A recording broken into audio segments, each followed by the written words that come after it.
दोस्तों नमस्कार। किसी भी देश में बेरोजगारी यूं ही नहीं बढ़ती, किसी भी देश में गरीबी यूं ही नहीं बढ़ती, किसी भी देश में सरकारी सामानों की नीलामी यूं ही नहीं होती और किसी भी देश में सार्वजनिक उपक्रम निजी हाथों में यूं ही नहीं सौंपे जाते। हर कोई जानता है कि देश की अर्थव्यवस्था पटरी से उतर जाए, देश को चलाने के लिए इतनी पूंजी सत्ता और सरकार के पास ना हो तो फिर वो क्या करेगी?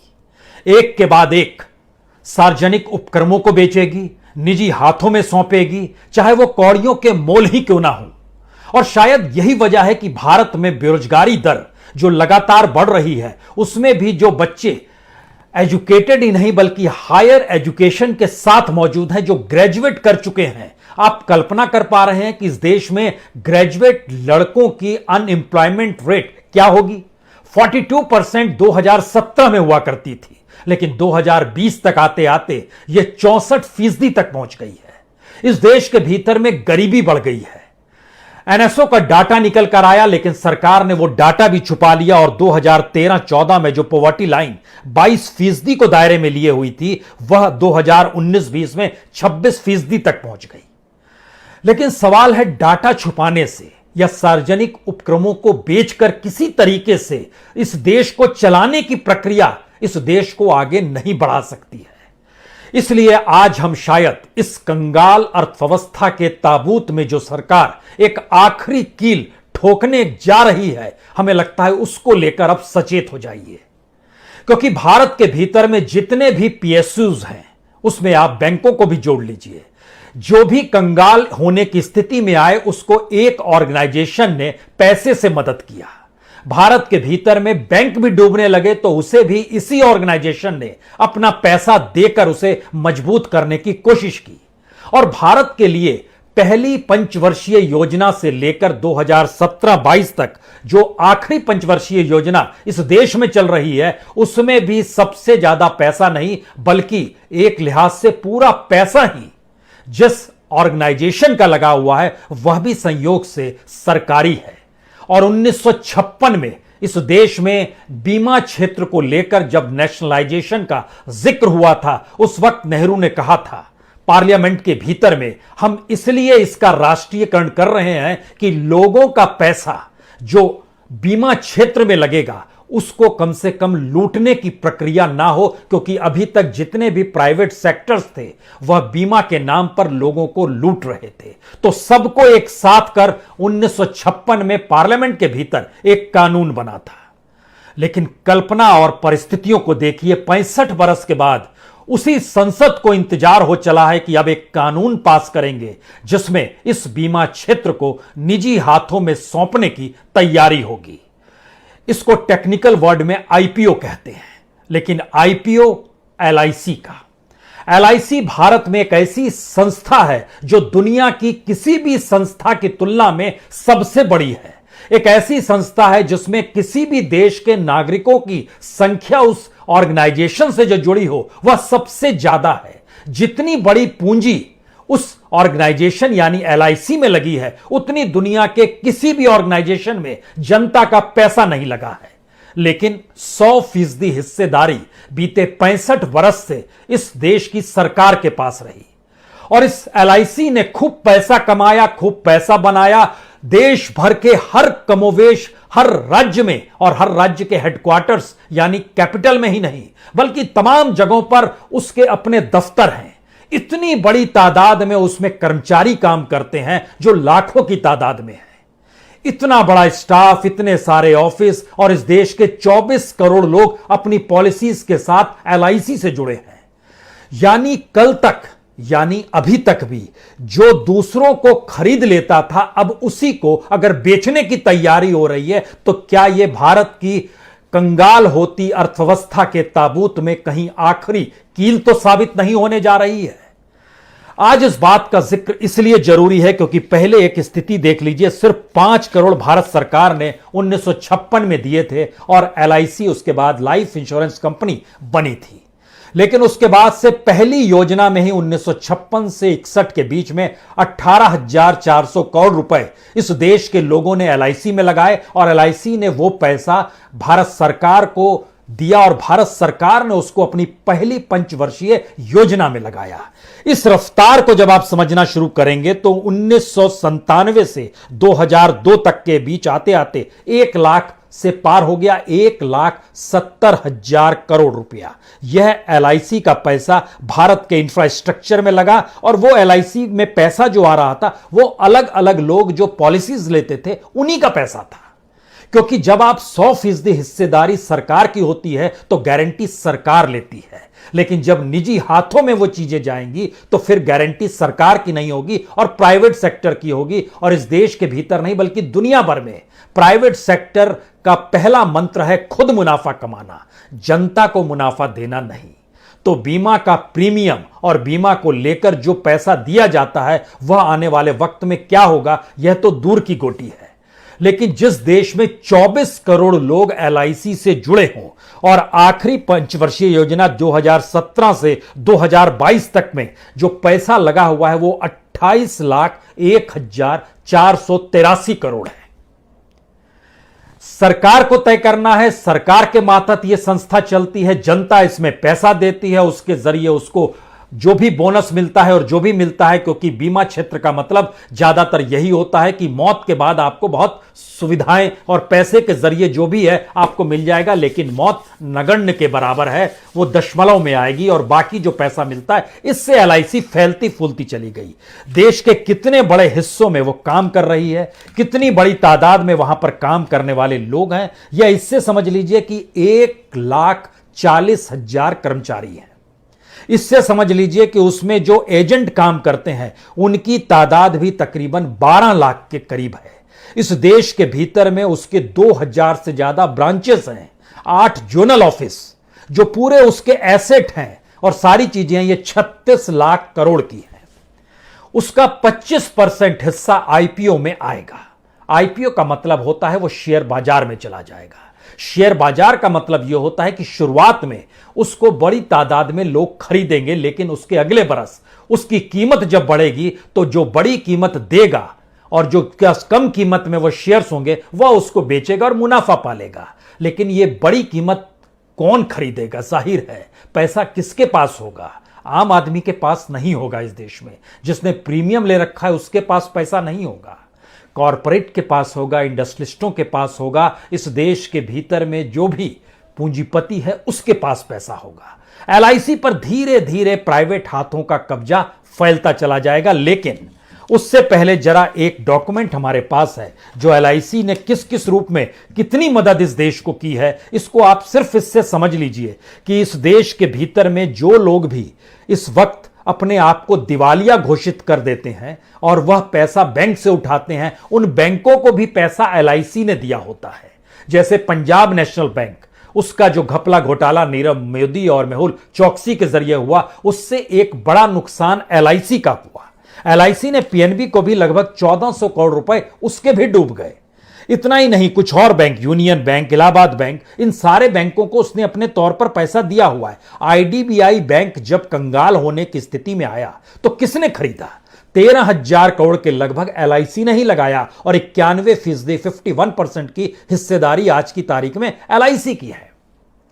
एलआईसी हर चीज को उबारता रहा है, लेकिन इसी दौर में ऐसा क्या होता है, मोदी काल में ही ऐसा क्यों होता है कि एलआईसी का एनपीए भी 100% बढ़ जाता है। यानी जिस वक्त मोदी सत्ता में नहीं थे उस वक्त एनपीए 3.3%, आज की तारीख में वो 6.5% से पार कर गया है एनपीए। इसी काल में ऐसा क्यों होता है? इसी काल में वो तमाम कंपनियां पैसा क्यों नहीं लौटा पाती हैं और इसी काल में वो कंपनियां खुद को दिवालिया घोषित क्यों कर देती है? जो बैंकों से लोन लेती है, जो एलआईसी से लोन लेती है, जो एलआईसी बैंकों को लोन देती है, वो सारी चीजें इसी दौर में क्यों डूबती है? और अब जब डूब रही है और ये परिस्थितियां देश में चल रही है तो क्या एलआईसी को भी आप बेचने की प्रक्रिया में आ रहे हैं?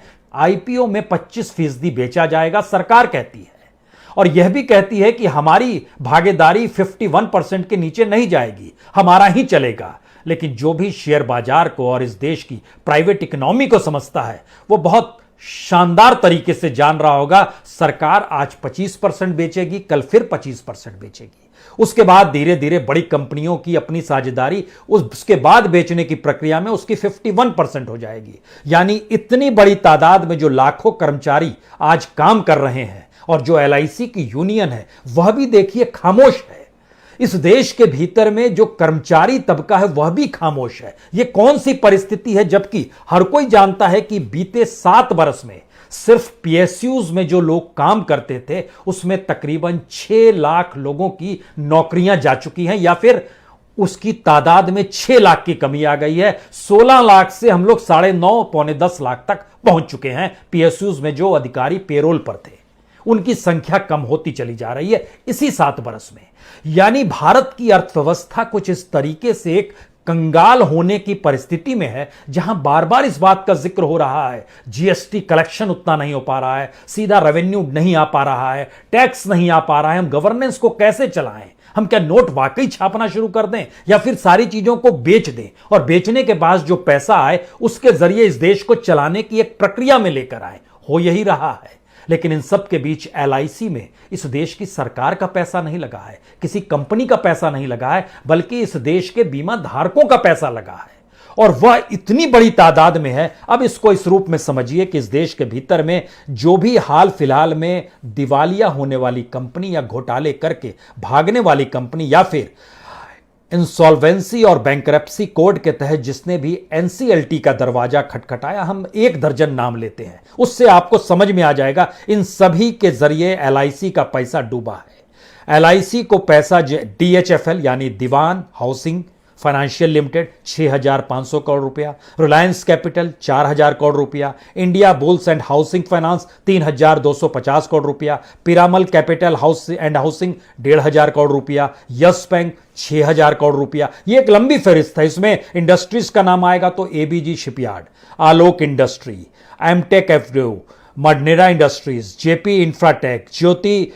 Structures, rainbow paper, orchid pharma, ये तमाम एक लिस्ट है जो बताने के लिए काफी है कि किस रूप में एलआईसी का पैसा यहां पर गया है, और यह जनता का पैसा था।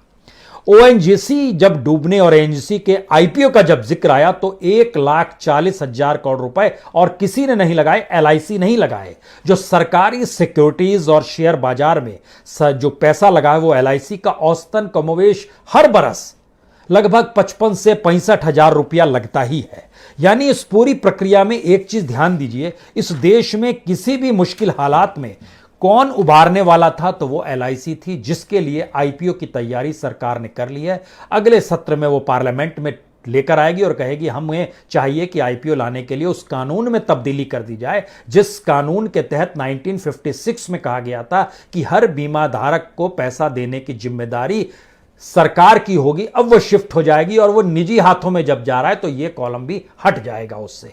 अब सवाल ये है कि भरोसे का प्रतीक तो एलआईसी है, ये उसके नारे में चलता है, लेकिन इन सब के साथ जब हम इस बात का जिक्र कर रहे हैं कि लगभग 11-12 लाख एजेंट हैं, 1,41,000 इंप्लॉई हैं, और इंश्योरेंस मार्केट शेयर जो है यानी इस देश के भीतर में जो बीमा क्षेत्र है उसका जो पूरा सिर्फ एलआईसी का शेयर है, क्योंकि ये आईपीओ निकालने के लिए जो पेपर तैयार किया गया है उसमें मेंशन किया गया है 69%। 2014 तक ये 76% था, आज ये 69% है। और एलआईसी की अलग अलग कंपनियां और भी हैं जिसमें हाउसिंग फाइनेंस भी है, एलआईसी म्यूचुअल फंड भी है, एलआईसी पेंशन फंड भी है, एलआईसी कार्ड सर्विस भी है। ये तमाम चीजें इसके जरिए, और दुनिया के 3 देश ऐसे हैं जहां पर यह एलआईसी के दफ्तर हैं और वो डायरेक्ट चलाती है। उसमें फिजी है, उसमें मॉरिशस है, उसमें ब्रिटेन का जो इलाका है वेम्बले, वहां पर भी इसका ऑफिस है। और भारत के भीतर में चाहे वो कनॉट प्लेस का इलाका हो, चाहे मुंबई में नरीमन पॉइंट का इलाका हो, लखनऊ, हैदराबाद, पटना, कहीं पर भी जो प्राइम जगह पर है वहां पर इसकी संपत्ति, इसका हेडक्वार्टर काम करता है।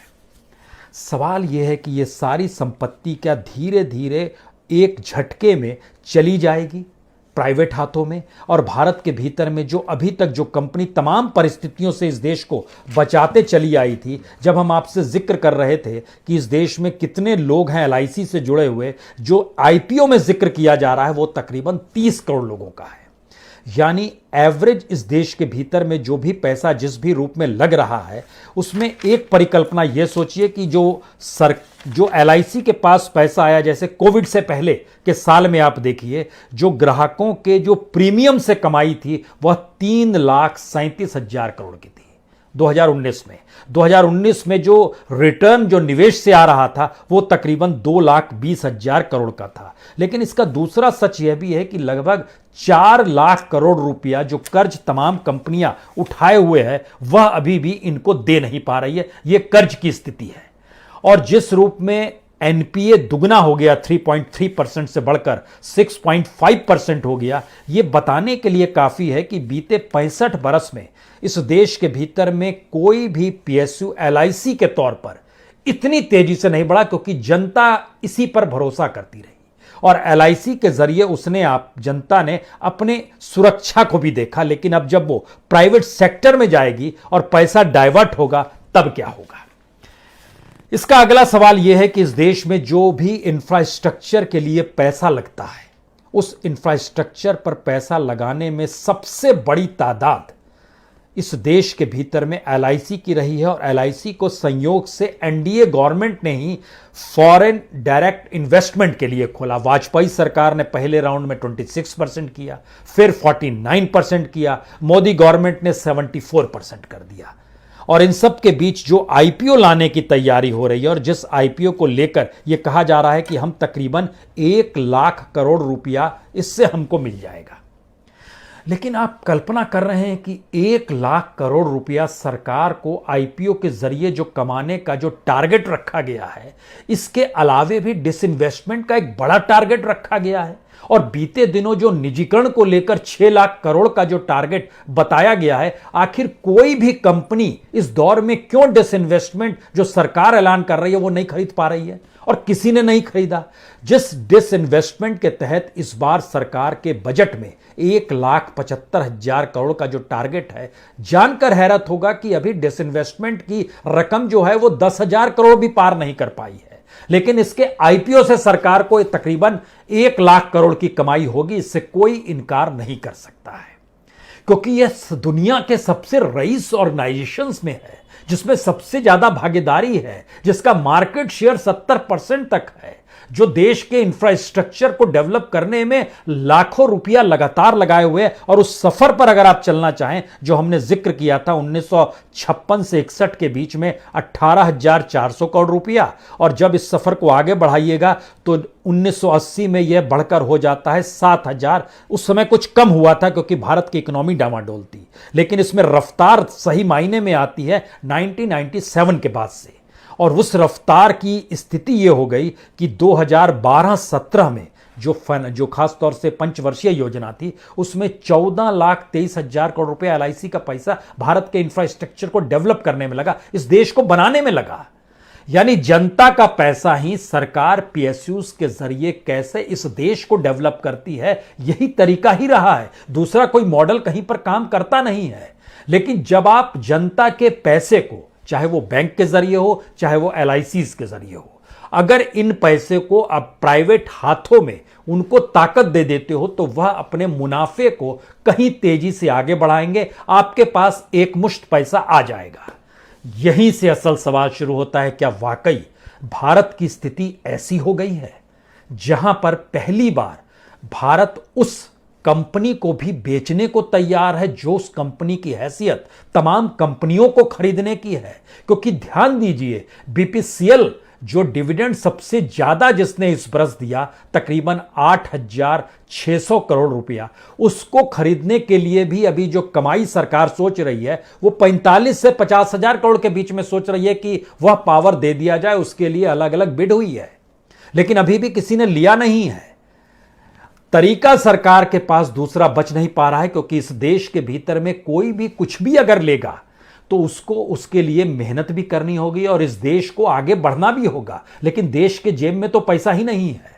जो कंज्यूमर क्लास था उसके पास पैसा नहीं है। मिडिल क्लास टैक्स के तले दबा जा रहा है। अब अपर क्लास जो है वो समझ रहा है कि उसकी इंडस्ट्री में काम नहीं है, प्रोडक्शन बंद है, मैन्युफैक्चरिंग सेक्टर बंद है। एक के बाद एक मैन्युफैक्चरिंग की स्थिति को भी अगर देखना शुरू कीजिए, कल ही तो ऐलान हुआ है कि फोर्ड अपने मैन्युफैक्चरिंग को बंद कर रहा है। इससे पहले जनरल मोटर्स ने बंद किया था, हार्ले डेविडसन जा चुका है। ये सारी परिस्थितियां क्या बतलाती है कि भारत के भीतर का वो मार्केट गायब हो चला है जो कि कंज्यूमरिज्म यानी उपभोक्ता पर टिका हुआ था, जहां पे खरीदार की जेब में पैसा था। अब आपके पास ना रोजगार है और ना ही रईसी है, लेकिन सरकार की रईसी और सरकार चलाए रखने के लिए जो बेसिक पैसा चाहिए वो पैसा हम इस देश को ही बेच दें क्या? क्योंकि एलआईसी का बिकना और एलआईसी के आईपीओ में तब्दील होकर धीरे धीरे शेयर मार्केट के जरिए वो शेयर्स ट्रांसफर होना पैसे वालों के पास, ये एक प्रक्रिया है बहुत धीरे धीरे की, जिसमें वह कॉरपोरेट के हाथों में एलआईसी भी चली जाएगी। लेकिन यह भी समझिए कि वो तमाम कॉरपोरेट्स एलआईसी के प्राइवेट सेक्टर में अपनी हिस्सेदारी लगातार कर रहे हैं, क्योंकि जब एफडीआई लेकर आए अटल बिहारी वाजपेयी, उसके बाद से इस देश में 16 कंपनियां आई जो बीमा क्षेत्र से जुड़ी थी। आज की तारीख में बीमा क्षेत्र से जुड़ी हुई प्राइवेट कंपनियां जिसका कहीं कोई भागीदारी है, वो ऐसी संख्या उसकी लगभग 50 है। लेकिन उसके बावजूद भी उनका सबका शेयर मिलाकर भी 30% से ऊपर नहीं जा चुका है। एलआईसी अपने आप में 70% शेयर के साथ मार्केट को घेरे हुए है। तो जो प्राइवेट सेक्टर पे लोगों का भरोसा नहीं है, उसी प्राइवेट सेक्टर के हाथों में यह सरकारी परिस्थिति भी अगर आप सौंप रहे हैं, और उस बड़ी पूंजी के साथ जो देश के अलग अलग हिस्सों में जिसकी एक पहचान और पकड़ है, अगर वह आईपीओ के जरिए, यह बहुत साफ है कि आईपीओ के बाद सरकार कह रही है कि हम पॉलिसी धारकों को सोवरेन गारंटी देंगे। लेकिन सवाल है कि फर्स्ट आईपीओ आएगा, कुछ दिन बाद देश की नब्ज टटोली जाएगी, फिर सेकंड आईपीओ भी आएगा, तब तक इस आईपीओ की कीमत शिफ्ट हो चुकी होगी शेयर मार्केट के हिसाब से, और धीरे धीरे कॉरपोरेट का ये खेल जो शुरू होगा, इसको आप इसलिए भी समझिए क्योंकि इसमें हर उस कॉरपोरेट, बड़े कॉरपोरेट की रुचि है जहां पर एकमुश्त कंज्यूमर उसको मिल रहा हो, और एलआईसी का कंज्यूमर एकमुश्त मिल रहा है। यह ठीक वैसे ही है जैसे इस देश में खत्म करने की स्थिति में एफसीआई को सरकार आ ही रही है। जिस तरीके से राशन दुकान में भी सरकार चाहती है कि अब वह भी प्राइवेट हाथों में दे दिया जाए, सरकार डायरेक्ट पैसा ट्रांसफर करे और राशन दुकानों की जगह प्राइवेट सेक्टर्स जो है अब इस देश में अनाज बेचे, गेहूं चावल वही बेचे, हम नहीं देंगे राशन दुकान के जरिए। यह एक रिपोर्ट भी जो सरकार की आई उसने भी यही बताया।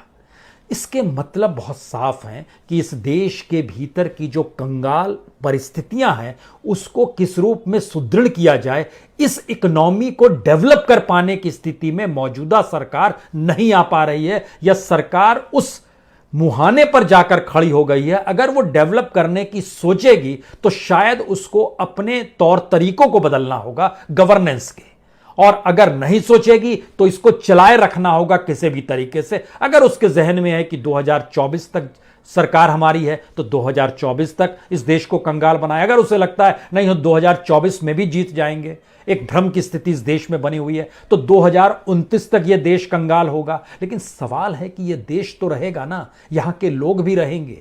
यानी राजनीतिक सत्ता आने वाले 2 साल में, 3 साल में, 5 साल में, 10 साल में कभी भी जाएगी तो, लेकिन जो भी देश चलाने आएगा उसके सामने तो यही देश होगा, और इस देश की अर्थव्यवस्था के ढांचा भी उसके सामने यही होगा। शायद इस परिकल्पना को समझिए कि जब भारत को आजादी मिली उसके बाद भारत की अर्थव्यवस्था बड़ी डामाडोल थी, उसको कैसे धीरे धीरे डेवलप किया जाए उसको लेकर पॉलिसी बनी, और प्लानिंग कमीशन ने इसी पर काम करना शुरू किया था। लेकिन आज की तारीख में उस सफर पर गुजरते गुजरते जब हम 75 साल आजादी के बाद आए हैं तो हमारे सामने कोई विजन काम नहीं कर रहा है कि इस देश को मजबूत कैसे किया जाए। उल्टे इसका मसला यह है कि हमको कैसे इस देश से पैसा कमाया जाए, और उस पैसा कमाने की प्रक्रिया में राजनीतिक सत्ता भी बनी रहे और कॉरपोरेट इस देश को चलाने की प्रक्रिया में भी आ जाए। यानी सरकार तमाम जिम्मेदारियों से मुक्त हो जाए और हर चीज उस प्राइवेट सेक्टर के हाथ में आ जाए जो पहले अपना मुनाफा देखेगी। यानी कॉन्स्टिट्यूशन का वह शब्द भी गायब हो जाए जिसमें इस देश को एक वेलफेयर स्टेट के तौर पर देखा गया था।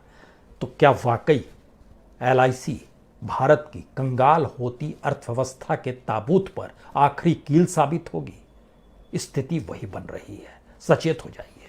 बहुत बहुत शुक्रिया, बहुत बहुत शुक्रिया। दोस्तों नमस्कार। किसी भी देश में बेरोजगारी यूं ही नहीं बढ़ती, किसी भी देश में गरीबी यूं ही नहीं बढ़ती, किसी भी देश में सरकारी सामानों की नीलामी यूं ही नहीं होती, और किसी भी देश में सार्वजनिक उपक्रम निजी हाथों में यूं ही नहीं सौंपे जाते। हर कोई जानता है कि देश की अर्थव्यवस्था पटरी से उतर जाए, देश को चलाने के लिए इतनी पूंजी सत्ता और सरकार के पास ना हो तो फिर वो क्या करेगी? एक के बाद एक सार्वजनिक उपक्रमों को बेचेगी, निजी हाथों में सौंपेगी, चाहे वो कौड़ियों के मोल ही क्यों ना हो।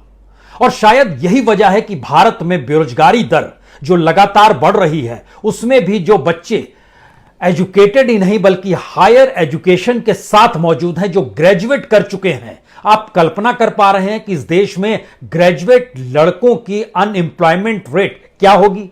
42% 2017 में हुआ करती थी, लेकिन 2020 तक आते आते यह 64% तक पहुंच गई है। इस देश के भीतर में गरीबी बढ़ गई है। एनएसओ का डाटा निकल कर आया, लेकिन सरकार ने वो डाटा भी छुपा लिया और 2013-14 में जो पॉवर्टी लाइन 22% को दायरे में लिए हुई थी, वह 2019-20 में 26% तक पहुंच गई।